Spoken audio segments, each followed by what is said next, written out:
भगवान की जय। महाकालेश्वर भगवान की जय। ओंकारेश्वर भगवान की जय। कुबेरेश्वर महादेव की जय। हर हर महादेव, हर हर महादेव, हर हर महादेव। हर काशी विश्वनाथ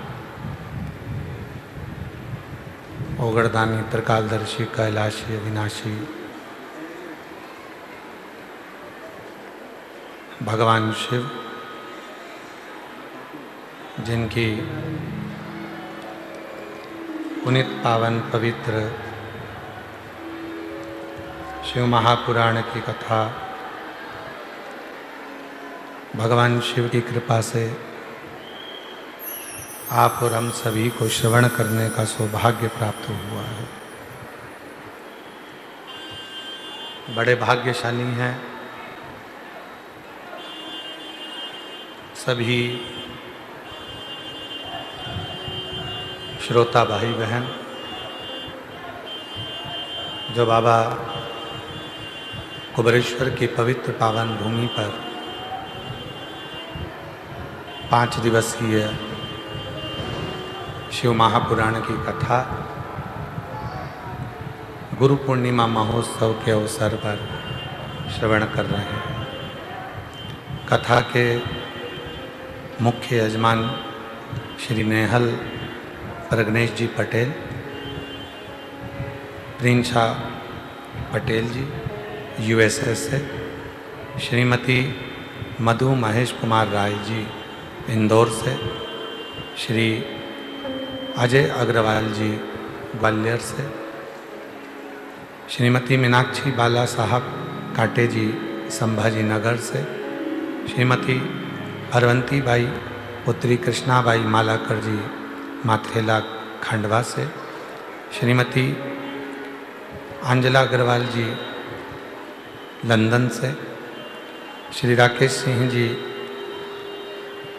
दुबई से, श्री जगत सिंह फुलवा सिंह जी मुंबई से, सुभाष चंद्र रक्षा कटियार जी बेंगलोर से, श्री संजय माणिक चंद गौते जी सोलापुर से, श्री राजकुमार एवं श्रीमती पूनम राठौर जी दिल्ली से, श्री सुनीता विनोद कुमार गुप्ता जी अहमदाबाद से, श्रीमती सुनीता विजय केशव शेट्टी जी विजय अनंत्या केशव शेट्टी जी उमरगा धाराशिव से।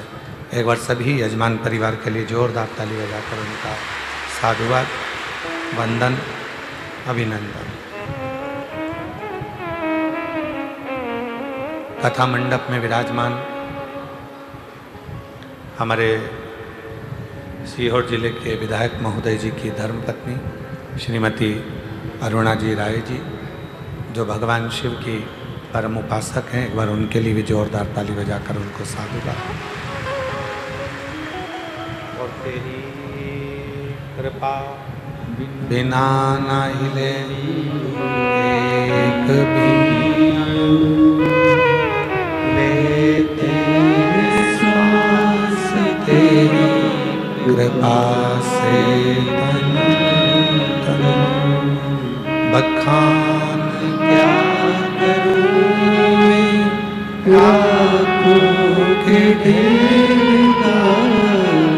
चपटी बबूत खजाना कुबेर का, हे गंगाधार मुक्ति द्वार ओंकार भोले ओंकार आयो शक्ति शंभु तार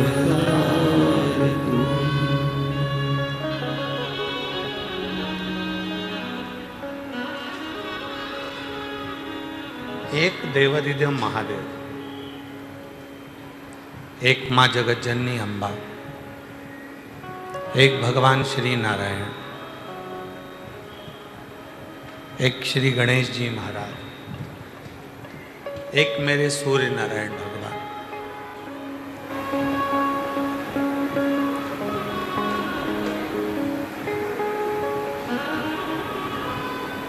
जिस समय पर संसार का मनुष्य जब बंधनों में फंसता है, कष्ट उसकी जिंदगी में जब आता है, तो शिव जी की शिव पंचायत बैठती है और उस पंचायत में निर्णय लिया जाता है।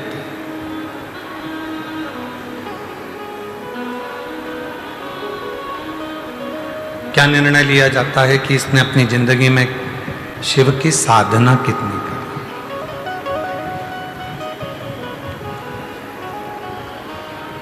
एक नौकरी को अगर पाना है तो आपको आपकी उम्र देखना पड़ेगा।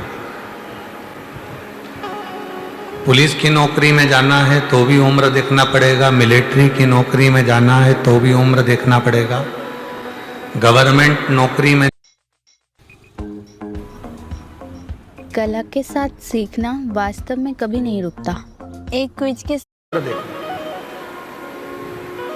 किसी भी नौकरी को करने के लिए उम्र देखी जाती है, पर भगवान की भक्ति को करने के लिए कोई उम्र नहीं देखी जाती। उसमें यह नहीं देखा गया कि तुम्हारी उम्र क्या है। ध्रुव जी महाराज ने 4 वर्ष की अवस्था में भगवान को प्राप्त करा था। प्रहलाद जी महाराज ने 5 वर्ष की अवस्था में भगवान को प्राप्त करा था। मीराबाई ने 3 वर्ष की अवस्था में भगवान को प्राप्त किया था। कर्माबाई ने 9 वर्ष की अवस्था में भगवान को प्राप्त किया था। संत तुकाराम जी ने 8 वर्ष की अवस्था में भगवान को प्राप्त किया था।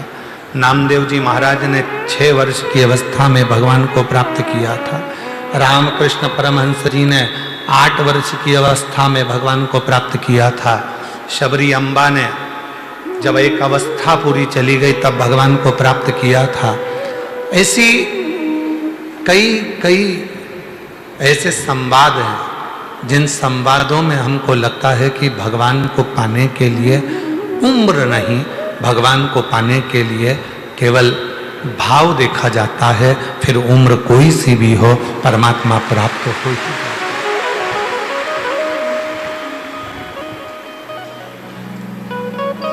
शिव पंचायत में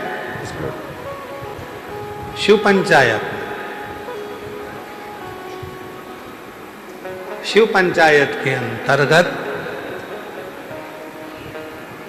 5 देवता बैठते हैं और शिव पंचायत में जब वो 5 देवता बैठते हैं तो वो निर्णय लेते हैं। वो निर्णय लेते हैं। क्या निर्णय लेते हैं? इसके मुख से, इसकी दृष्टि से, इसकी श्रवण शक्ति से, इसकी नासिका से भगवान के चरणों की सुगंध कितनी ली गई है। श्रवण से भगवान का कथा कितनी सुनी गई है। जिह्वा से भगवान का कितना नाम जप किया गया।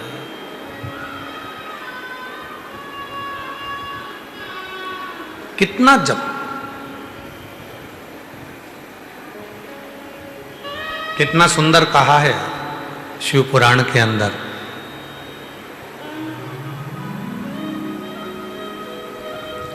पार्वती जी की सहेली विजया ने एक प्रश्न किया। पार्वती जी की सहेली विजया बोली कि पार्वती जी, पूर्व में तुमने पूरा तप करा, शिव जी नहीं मिले। साधना करी, शिव जी नहीं मिले। व्रत करा, शिव जी नहीं मिले। आराधना करी, शिव जी नहीं मिले। योग करा, शिव जी नहीं मिले। पार्थिव शिवलिंग का पूजन करा, शिव जी प्राप्त हुए। मैं पूछना चाहती हूं, हे पार्वती, आप नित्य सरोवर से, नदी से जल भरकर लाती हो और शिव जी को जल चढ़ाती हो, आखिर क्यों? मेरी जितनी जीजियाँ बैठी हैं, जितने मेरे जीजा बैठे हैं, जितनी मेरी बेटियाँ बैठी हैं, जितने मेरे बेटा बैठे हैं, जितने मेरे बुजुर्ग माँ बाप बैठे हैं, सावधानी से सुनिएगा। और जो आस्था चैनल पर, फेसबुक, यूट्यूब पर, सोशल मीडिया पर इस पवित्र कथा को सुन रहे हैं, वो भी सावधानी से सुन।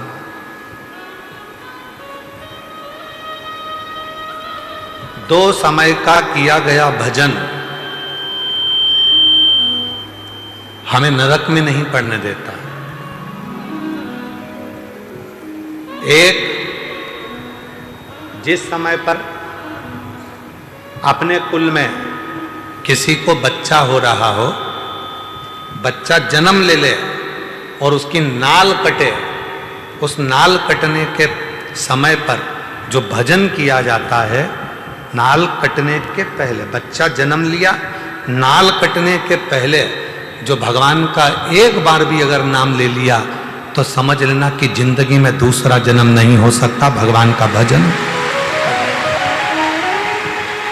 दूसरा, शिव महापुराण की कथा दूसरा समय देती है जो मां जगत जननी जगदम्बा पार्वती जी ने बताया।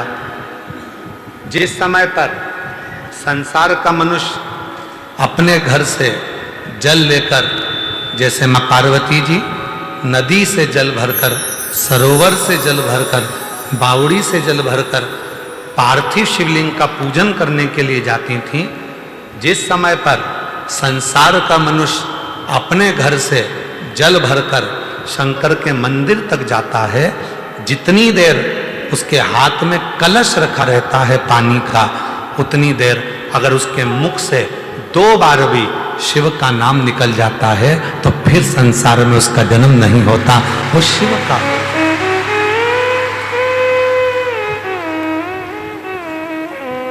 अब आपको और हमको इतना स्मरण नहीं है, डॉक्टर बताएगा नहीं कि बच्चे ने जन्म ले लिया है, नाल कटने वाली है, तो हम वो भजन नहीं कर पाएंगे। पर पानी का कलश तो हमारे हाथ में है, जल का लोटा तो हमारे हाथ में है। हम जब घर से निकले तब मुख से 2 बार, 5 बार, 10 बार श्री शिवाय नमस्तुभ्यं, श्री शिवाय नमस्तुभ्यं, श्री शिवाय नमस्तुभ्यं, श्री शिवाय नमस्तुभ्यं, श्री शिवाय नमस्तुभ्यं, श्री शिवाय नमस्तुभ्यं। हम कम से कम 2 बार, 5 बार, 3 बार, 4 बार, 1 बार शिव का नाम तो ले सकते। और हमने मुख से जल चढ़ाने के पहले जो नाम लिया, वही हमारे भीतर की तरंग उस जल में जाती है, शिव को चढ़ती है और शिव हमारा कल्याण करना प्रारंभ कर देते हैं।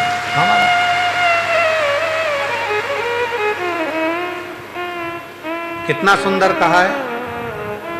शिव महापुराण के अंतर्गत वेद व्यास जी कहते हैं, जब जल चढ़ाने के लिए शिव के मंदिर जाओ, घर का पूरा काम कर लो, बच्चों को स्कूल भेज दो, पति का टिफिन बना दो, बुजुर्ग माँ बाप की सेवा कर लो, बुजुर्ग माता पिता को दवाई देना है तो दवाई दो, भोजन देना है तो भोजन दो, पूरा घर का काम निपटा लो, झाड़ू पोछा भी लगा लो, बर्तन भी मांज लो। और जिस समय 24 घंटे में से भी अगर 1 मिनट तुम्हें दिखे कि ये मेरा 1-1.5 मिनट खाली है, उस समय पर 1 लोटा जल भरो और शंकर के पास पहुंच।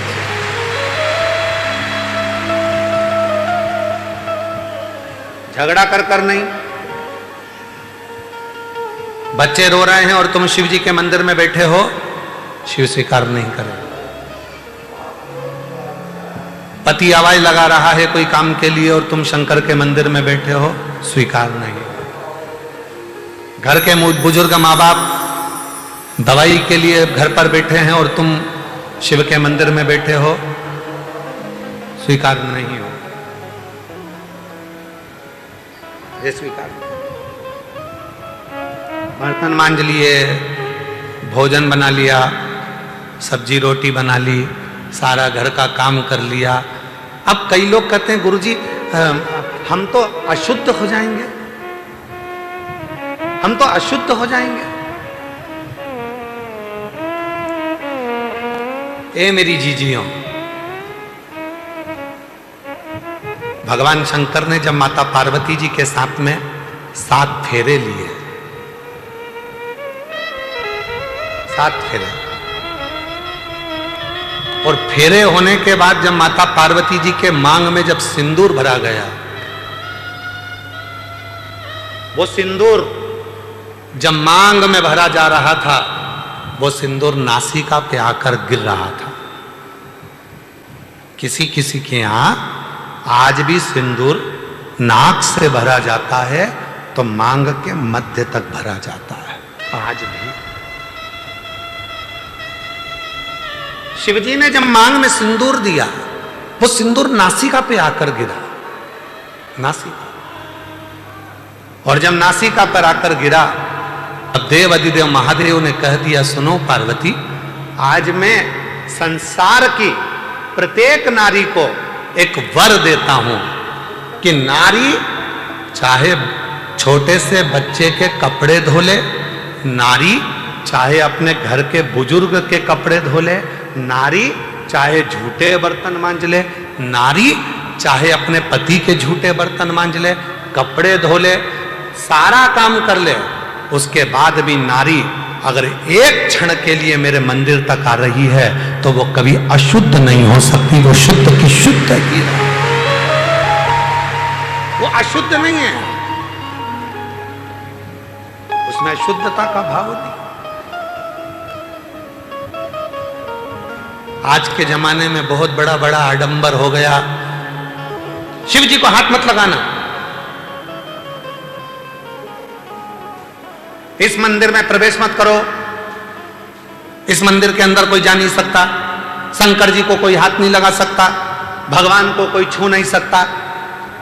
हे भाई, शिव पुराणों को अगर अच्छे से अध्ययन करो तो स्वयं देव अधिदेव महादेव कहते हैं, जब मेरे पास में मेरे भक्त आते हैं, उनको देखकर जो मेरे चेहरे पर प्रसन्नता आती है, वो मुझे फूल चढ़ाने से भी नहीं आ सकती, वो मुझे फूल चढ़ाने से।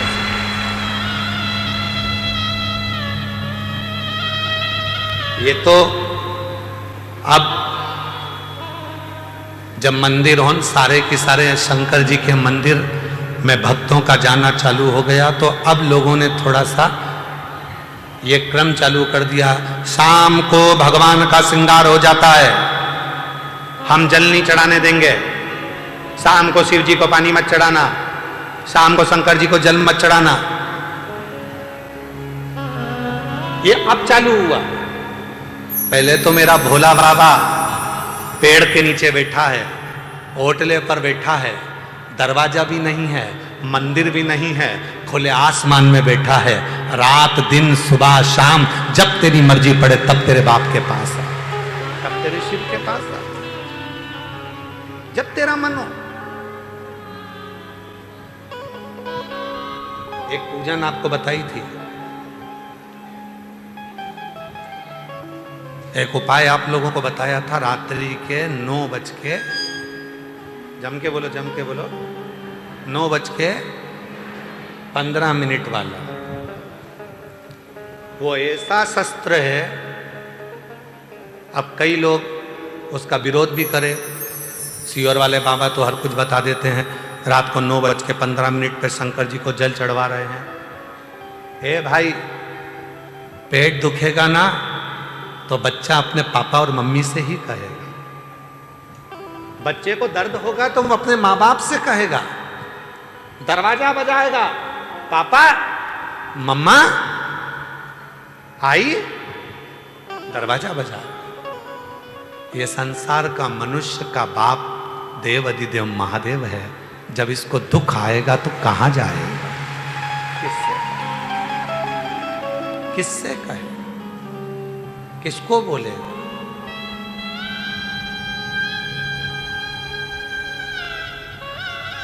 आओ कुबरेश्वर बाबा की भूमि पर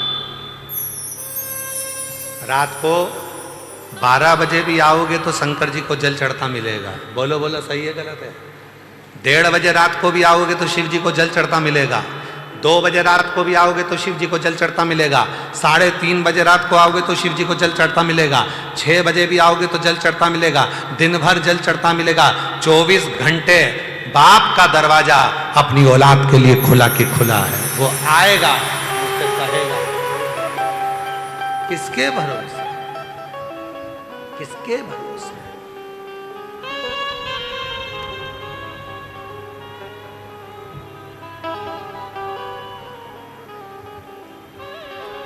हम तो बाबा के भरोसे चलते हैं, हम तो बाबा के भरोसे चलते हैं। दुनिया वाले जलते हैं, दुनिया वाले जलते हैं। हम तो बाबा के भरोसे चलते हैं, हम तो बाबा के भरोसे चलते हैं। सीहोर वाले के भरोसे चलते हैं। सीहोर वाले के भरोसे चलते हैं। डमरू वाले के भरोसे चलते हैं। काशी वाले के भरोसे चलते हैं। हम तो बाबा के भरोसे चलते हैं। हम उसके आश्रित हों, हम उसकी शरणागति में। ये अब हो गया। रात को जल मत चढ़ाओ, दिन में जल मत चढ़ाओ। 2 देवता हैं जिनकी रात्रि है। बाकी के किसी देवता की रात्रि बता दो गिनकर। केवल 2 देवता हैं जिनकी रात्रि है। एक मेरे देव अधिदेव महादेव जिनकी शिवरात्रि, और दूसरी मां जगत जननी जगदम्बा जिनकी नवरात्रि।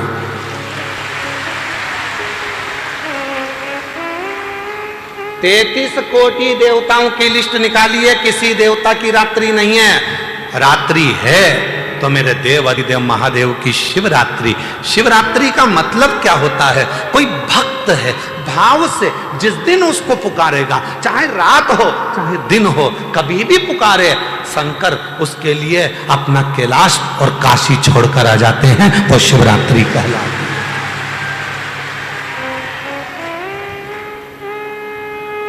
आज क्या है? कथा की शिवरात्रि। अगर तुमने कह दिया किसी के सामने आज शिवरात्रि है तो लोग कहेंगे पागल हो गई क्या?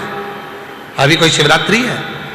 महीने की शिवरात्रि तो बाद में आएगी। तो अभी की शिवरात्रि, ये शिवरात्रि कहां से आ गई?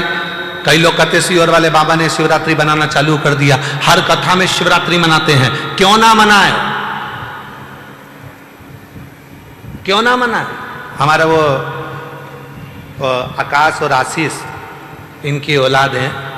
वो हमारा आकाश, उसकी छोटा वाला लड़का है माधव, वो रोज जन्मदिन मनाता है। और वो आशीष है तो वो उसकी लड़की गुड़िया आविका, वो भी रोज जन्मदिन मनाती है। उसकी मम्मी रोज इतना बड़ा आटे की लोई बना के थाप के दे देती है, वो चक्कू से केक काटती है। हैप्पी बर्थडे टू उसका जन्मदिन।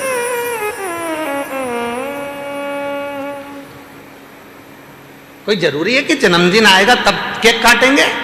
कभी कभी बच्चों को अच्छा लगता है तो माँ बाप कह देते जा लिया केक काट के खाते हैं। ला, जिस दिन जन्मदिन होगा तो उस दिन तो ढेर केक आएंगे, खाते ही नहीं बनेगा। लोगों को मुंह में ठुसाओगे, खिलाओगे, तुम नहीं खा पाओगे, बस मुस्कुराओगे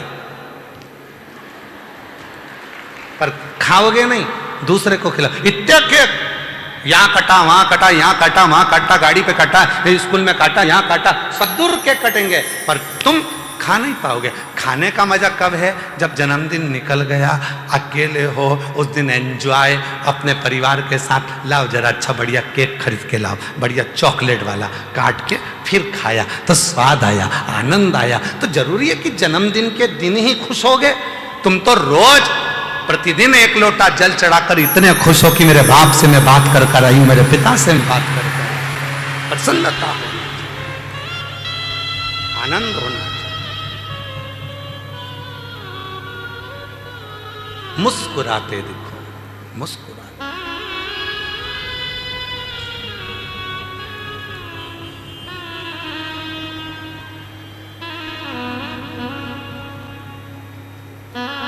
हम तो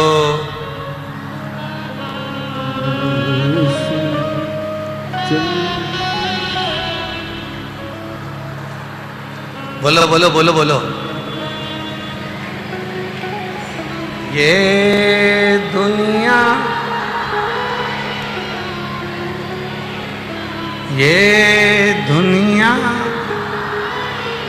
जलते हैं, हम तो बाबा के भरोसे चलते हैं। दो देवता हैं जिनकी रात्रि है, एक मेरी माँ आद्य शक्ति माँ दुर्गा जगत जननी जगदम्बा अम्बा, मेरी माँ अम्बे महारानी जिनकी नवरात्रि है। नवरात्रि, एक मेरी माँ जिनकी नवरात्रि है। नवरात्रि का मतलब है माँ का दरवाजा कभी बंद नहीं होता। तुम रात्रि को भी अपनी माँ को पुकारोगे तो माँ तुम्हारे सामने खड़ी मिलेगी।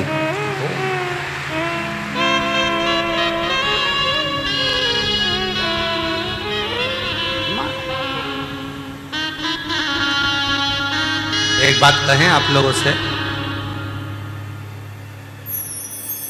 घर की जो बुजुर्ग माँ होती है ना, वो बोलती बहुत है, पर उसको बोलने देना चाहिए। क्यों? उसकी बोली से, बुजुर्गों के मुख से निकले हुए शब्द से हमारे घर का आनंद है। जिस दिन वो माँ बोलना बंद कर देती है ना, उस दिन उस घर से देवता भी रुष्ट होकर चले जाते हैं। उसको बोलने दो, बोल। कल एक बहन जी पूछ रही थी, गुरुजी शरीर का सारा अंग बूढ़ा हो जाता है, भगवान से प्रार्थना करो ना कि ये बुढ़ापे में हाथ पांव सब बूढ़े हो जाए। हमने कहा नहीं नहीं नहीं, तुम झूठ बोल रही हो कि शरीर का पूरा अंग बुढ़ापे में बूढ़ा हो जाता है। जीवान कभी बुढ़ी नहीं होती, जीवान कभी बूढ़ी नहीं होती। जीवान तो जवान की जवान है। जीवान का नियम है, बहुएं आती हैं, जीवान और जवान हो जाती है। 70 की उम्र आएगी, जीवान और जवान हो जाएगी। 75 की उम्र आएगी, जीवान और जवान हो जाएगी। अगर तुम्हारी बूढ़ी अवस्था के साथ जीवान भी बूढ़ी होती तो सास और बहू का कभी झगड़ा नहीं होता, कभी झगड़ा नहीं। जीवान कभी बूढ़ी नहीं होती, जीवान जवान की जवान होती है। जैसे जैसे उम्र बढ़ती जाएगी वैसे वैसे जीवान और जवान होती चली जाएगी। तो बहुएं कहती हैं, कितनी बोलती हैं मम्मी, तुम थोड़ी देर चुप क्यों नहीं रहती? अब उनको कौन समझाए? तुम्हारे शरीर की जवानी चल रही है और बूढ़ी माँ की जीवान की जवानी चल रही है, उसको कौन समझाए? जीवान कभी वृद्ध नहीं होती, बूढ़ी नहीं होती, कभी बूढ़ी।